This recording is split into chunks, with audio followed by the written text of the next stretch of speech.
Përshëndetje shikues të nderuar. Të flasim sot për kirurgjinë laparaskopike. Kemi nderin të kemi të ftuar sot një nga pionerët e kirurgjisë abdominale laparaskopike, si dhe një nga ekspertët më të njohur të kësaj kirurgjie në Evropë. Kemi të ftuar sot dr. Vladimir Dimov, i cili është edhe bashkëpunues i jashtëm i klinikës Acibadem Sistina në Shkup. Dobrodošli в нашата емисия, доктор Димов. Добър ден на вас и на вашите гледачи. Hvala mnogo. Ušte jednaš na gledalcите da im kažem дека доктор Димов е член на голем број светски и европски асоциации и здруженија. Исто така е председател на здруженијето Mediterranean Task Forces for Cancer Control, во кое членуваат сите земји на Медитеријанот. Стручното усовршување од областа на лапароскопска абдоминална хирургија сте го завршиле во бројни светски центри во Германија, Австрија, САД и Италија.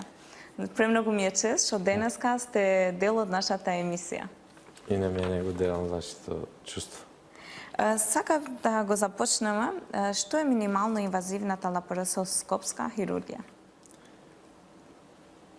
Тоа е прашање кое што секогаш се повторува, кое што веќе е познато и за среќа на многу од пациентите.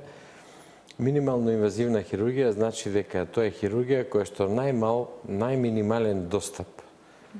Тоа што некој пат биле големи рани, ја врши истата работа што се вршила со големи рани. Тоа е едно движење кое што е само 30 години, 30 години не е ништо, и помалку 30 години, кое што веќе е станато светска пракса, што е многу ретко во светската пракса да има еден таков премин од една хирургија каде што големиот рез е одлика на големиот хирург, преминува во мал рез, минимален достап, кој што треба да го реши истиот проблем кој што се решава и преку големите некогаш правени достапи. Тоа не значи дека ние како миниинвазивни хирурзи не се занимаваме и со таква хирургија, но секогаш кога е можно ја правиме преку најмал минимален достап. Да. Вие сте еден од пионерите на лапароскопската хирургија. Дали може да ни кажете кои се предностите на оваа хирургија? Општо познатите предности на минималната или на минимално инвазивната хирургија, кога се работи за абдомен, тоа лапароскопска хирургија, инаку има заградна хирургија, торакоскопска, да не збориме дека веќе и кардиохирургијата, голем дел од интервенциите се вршат по таков начин. Низините општо познати предности, осим најневажниот, козметскиот ефект, значи, наместо да имате рана од 20 сантиметри, имате 2-3 рани од по 1 сантиметар. Низината предност е следната. Пациентот има многу помалку болка него што би ја имал обично, има многу помалку компликации, има многу пократ болнички престој, има многу пократок период на неспособност за работа, многу побрзо враќање кон нормалниот живот и при тоа, исто до тоа, како ефект се врши на ваков начин. Значи, предностите се многу поголеми, она е многу поедноставна за оној врз кој се врши, тоа е пациентот, а многу посложена за оној кој што ја врши.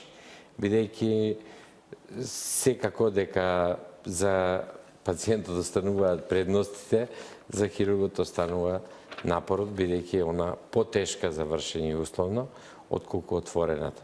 Но тоа се предностите заради кои што оваа хирургија за неполни 20-25 години ја освои скоро целата хируршка филозофија. Да. Се веќе не е тоа само абдоминална хирургија, него во сите сфери на хирургијата се обидуваат луѓето да го направат тоа по минимален инвазивен начин, односно по минимално навредување на телото од надвор. Да, верувам дека и пациентите се позадоволни од овој вид на хирургија. Апсолутно е тоа така и затоа сега веќе порано беше проблемот кога почнувавме да работиме со неа да ги убедиме пациентите дека тие ќе ги имаат бенефитите. Денеска веќе не е потребно тоа. Благодарение на интернет, благодарение на сето тоа, благодарение на тоа што има многу пациенти кои што се така оперирани и веќе раскажуваат за предностите, сега самите пациенти ја бараат оваа хирургија како метода на избор за решавање на нивните проблеми. Но сакав да ја прашам дали постојат ограничувања за изведување на оваа интервенција? Видите, ограничувањата тука се различни. Ограничувањата како медицински ограничувања се многу често надвор од она што е основниот проблем, ако е проблемот на пациентот во стомакот. Малку од тие ограничувања се наоѓаат во неговата болест, бидејќи ограничувањата се претежно ако има некакви срцеви слабости, ако има проблеми во размена на кислород и така. Ограничувањата реални се способноста на оној што тоа го прави, да е способен да го направи и да располага со соодветна техника. Во лапароскопската хирургија важи основното правило дека импровизација нема. Треба или да ја владеете таа материја, за да може да ја правите, и во исто време да имате опрема да го правите тоа, бидејќи ако било кој од овие сегменти ви недостасува, не е дозволено да правите оваа хирургија, бидејќи безбедноста на пациентот е секогаш на прво место. Да. Верувам од сето ова што ни го кажавте, сите наши гледачи би сакале да знаат кои болести и состојби може да се решаваат со лапароскопска хирургија. Значи, во принцип, бидејќи ја ќе зборувам за абдоминалната хирургија, за стомачната хирургија или дигестивна, зависно како ја ословуваат, ограничувања, осим овие што ви ги кажав три, значи да имате опрема, да имате знаење и да нема некакви срцеви слабости, нема никакви ограничувања, секоја метода која што се изведува по класичен хируршки пат, да се изведе и по лапароскопски. Нема никакви ограничувања. А уште помалку да ја започнете како интервенција по лапароскопски пат. Дали ќе ја завршите по лапароскопски пат, зависи од вас, зависи од техниката, зависи од тимот. Лапароскопијата е процедура која се изведува тимски. Значи, бидејќи условно кажано, очите ви се ке тој што ја држи камерата, асистентот ви ја држи едната рака, ви ја држите десната рака, да кажам, ако е човек десњак. Така да зависи од сите тие работи, но во принцип ограничувања нема. Нарочно не, за да се започне една процедура. Ако вие во тек на процедурата оцените дека е тој болен, може би е подобро заради ред околности кои што ќе ги најдете, да ја завршите операцијата по класичен пат, тоа што ќе го направите не значи дека вие сте доживеале неуспех во лапароскопијата. Тоа само значи дека во тој момент, за тој болен, тоа е подобрата метода во која што тој ќе биде побезбеден и така да ја завршите. Во принцип нема причина секоја интервенција да не ја започнете по лапароскопски пат. Значи сите абдоминални проблеми може да се решаваат? Апсолутно. Вие сте надворешен соработник на клиниката Аџибадем Систина. Спомнавте дека еден од критериумите е да ги имате сите неопходни услови за изведување на оваа хирургија. Дали Аџибадем Систина ги исполнува сите услови? Значи, малку да ја поправам, ја не сум надворешен соработник, веќе, јас таму работам во Аџибадем Систина. И може да ви кажам дека ако Аџибадем Систина као болница не ги исполнуваше условите во кои што јас би можел максимално да го развивам своето поле на действување, не би отишол таму. Аџибадем има максимални услови за работа за тоа, има техника која што е врв моментално во светот и со последната опрема која што набавиле, а тоа е 3D технологијата и 4K технологијата, значи нема технички никакви пречки било што да се работи. И ако таа болница не ги имаше тие услови, јас немаше да одам таму, бидејќи таму во овој момент да работите задоволство и за мене и за пациентите. Секако, доктор Димов, ќе одиме со кратка пауза и се враќаме по тоа во студио. Шкоптаме прв пак час за публицитет.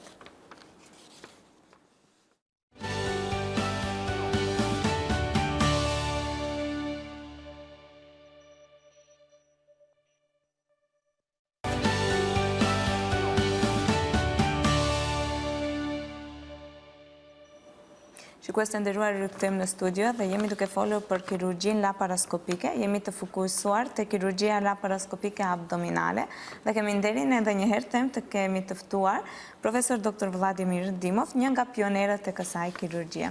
Dr. Dimov, da li може да ни кажете што се може да се решава со лапароскопска хирургија? Значи, како што ви кажав, буквално се. Тоа значи дека ако тргнеме дигестивниот тракт како е од хранопроводот, желудникот, билиарниот систем, јетра, панкреас или црн дроб, панкреас, дебело црево, тенко црево, проблеми со дефекти на зидот, како што се постоперативни херни, како што се инвинални херни, буквално се може да се решава по овој мини-инвазивен начин. Дали и малигните болести може да се решават? Значи, малигните заболувања малку подоцна се усвоени како златни стандарди во лекувањето, како што е карциномот на дебелото црево. Причината зашто тие подоцна почнуваат да стануваат така посакувани да се работат лапароскопски е само затоа што во светската практика се бараат докази.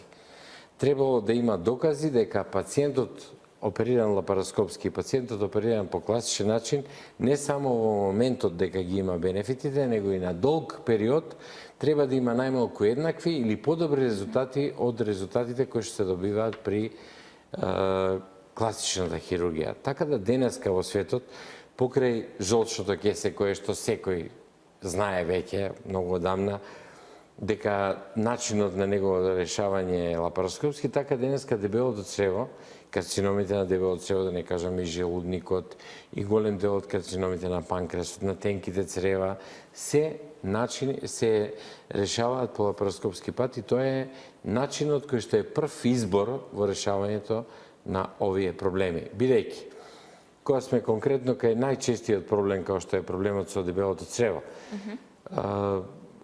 потребата од изведување на така наречени кеси или торбички, од што пациентите највеќе се плашат при тие операции, е минимална. Значи, многу ретко се случува, конкретно во мојата пракса, да еден пациент ја заврши операцијата со употреба од торбички. И кога тоа ќе биде така направено, затоа што ќе мора, ако е тоа на самиот најнос, кога не можете да избирате веќе, кога нема каде, тоа се прави исто така лапароскопската операција, при што пациентот многу по-безболно, многу со помалку компликации и многу подобро ја поднесува оваа операција. Да не зборам дека потребата од правење на такви непосакувани завршетоци на операцијата е многу мала. Бидејќи вие треба секогаш да имате во предвид дека еден пациент не само треба да преживее, треба и квалитетот на животот што го живее да биде на високо ниво и тој во животот што го има да живее квалитетен живот. Да. Доктор Димов, освен жолчното кесе и дебелото црево, кои други мислите дека би можеле да се развијат во нашите простори? На овие наши пространства има многу место за развивање на лапароскопијата. И би било многу долго кога би требало да се обраќам каде све би требало да се развија, но она што би го кажал што е многу важно и што мислам дека во овој момент е буквално непокриено подручје, тоа е херниите. Тоа е подрачјето на болестите на преминот на езофагусот и желудникот, како што се рефлуксот, како што се халазиите, како што се сите тие болести кои што се во тоа подрачје. Подрачје кое што е широко отворено е третманот на така наречената болна дебелина. Луѓето имаат прекомерна тежина. Прекомерната тежина не секогаш се должи на тоа што некој многу јаде или неконтролирано јаде. Напротив, тоа е заболување, кое што има лекување. Бидејќи еден човек кој што денеска има 130, 140, 150, да не кажам 200 кила, тој може би условно здрав во моментот и нема манифестна болест, но е потенцијален болен за многу системи, кардиоваскуларен, моторен систем и све. Така што местото е секаде на лапароскопската хирургија. Таа ќе го најде своето место, како што секаде го нашла, бидејќи предностите се такви што самиот пациент ги бара, но можеби оваквите емисии, можеби воопшто јавноста е таа која што треба тоа да го приближи до пациентот и пациентот да го бара. Буквално нема ограничување. Се оно што е предмет на оперативно лекување може да биде изведено покрај нейниот и на другиот начин и тоа пациентите треба да го бараат. Значи, еден совет до сите пациенти да не се плашат од хирургија кога ќе имат некаков проблем, затоа што тоа сега се изведува на минимален начин. Знаете како размислува обичен човек? Вика, друго е кога ќе се отвори и ќе се види. Да, сега. Тие забораваат дека отворената хирургија дава ограничен поглед на она само поле кај што е направен достапот, отворот кај што е направен.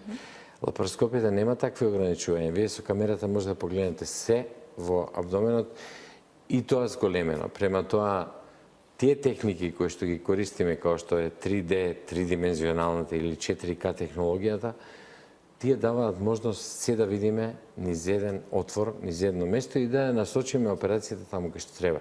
Така да перцепцијата на луѓето дека подобро се гледа при отворена хирургија не е точна, обратното е точно. Значи за сите луѓе што не гледаат, сите овие услови вие ги нудите во Аџибадем Систина. Ви реков, не би отишол ако ги нема. Во ред. Значи овие се некои од резултатите подобри што може да ги имаме во споредба со класичната хирургија. Или има и други подобри резултати што може да ни спомнете? Значи, во поглед на самиот резултат од операцијата, во поглед на перспективата од болеста од која што се лекува, она е секогаш подобра кај лапароскопскиот пат. И тоа не го кажувам јас, бидејќи се занимавам со тоа, него во светот постојат научни докази за таа работа и тоа е недосмислено докажано, иначе никој не би смеел да си дозволи само заради лапароскопијата и заради козметскиот ефект на лапароскопијата да се оперира лапароскопски. Но тоа не значи дека најсложените процедури во оваа хирургија може да ги прави секој и дека се дозволени на секој. Кога ние започнувавме, ние бевме на некаков начин пионери во оваа хирургија и тогаш немаше од кого да се учи, денеска има од кого да се учи, денеска во светот секоја една метода која ја правите, која е посовршена, бара да бидете за нејзе акредитирани. Тоа значи да сте обучени, да имате техника, да имате како да ја работите, за да може пациентот во секое време да се чувствува безбеден. Да. Тоа сакав да ве прашам, што е пресудно за да имаме една успешна лапароскопска хирургија? Па за да има успешна лапароскопска хирургија треба да има кој да оперира, треба да имаме техника и треба да имаме едно многу високо чувство на самосвест ние као хирурзи дека пациентот кој што ќе го оперираме ќе биде безбеден. Ние тоа не го правиме заради себе, го правиме заради него. Ако имаме било какви дилеми дека тој болен, можеби дали сме потполно подготвени или неподготвени да му понудиме таа операција, треба да бидеме со едно многу високо чувство на одговорност и да знаеме до каде и што можеме на пациентот. Значи, ограничувањето што ќе му понудиме на пациентот се во нас и во она со што располагаме. Да. Иначе, условно кажано, нема што не може да се направи по лапароскопски. Да, верувам дека искуството има големо влијание. Искуството у денешно време има млади луѓе кои што можеби го немаат тоа искуство, но треба да имаат обука. И денеска се надевам дека патот на развојот на еден млад хирург е пократок, бидејќи има каде да се обучаваат, има кој да ги обучува и може тој пат кој што ние сме го минувале пешки, тие да го минуваат побрзо. Секако. Доктор Димов, ние стигнавме до крајот на нашата емисија. За крај на вашето гостување би сакала еден совет до сите наши гледачи. Советот е дека секој еден човек треба да е одговорен за своето здравје, дека своето здравје треба да го стави во раците на оние што може да му помогнат и дека одговорноста кон здравјето на еден човек, како што е во раците на докторот, така и во раците на пациентот. Тие треба самите, имаат денеска интернет, имаат денеска можност да се самообразуваат, не може само да се лекуваат сами, затоа што тоа е на друга страна на она што денеска ни го дава ова информатичко општество, но затоа имаат доволно сознание за да може да ги проучат и кога ќе решат во еден момент што треба да прават, тоа да не го прават како лаици, него да го прават како луѓе кои што имаат некакви сознанија. Секако. Јас ви благодарам многу што бевте дел од нашата емисија. Јас ви благодарам на вас што имав таа можност да бидам гостин во вашата емисија. Ви благодарам. Shikues të nderuar, ne me kaq që përmbyllim emisionin për sot. Ju falenderoj për vëmendjen dhe bashkë miru pafshim.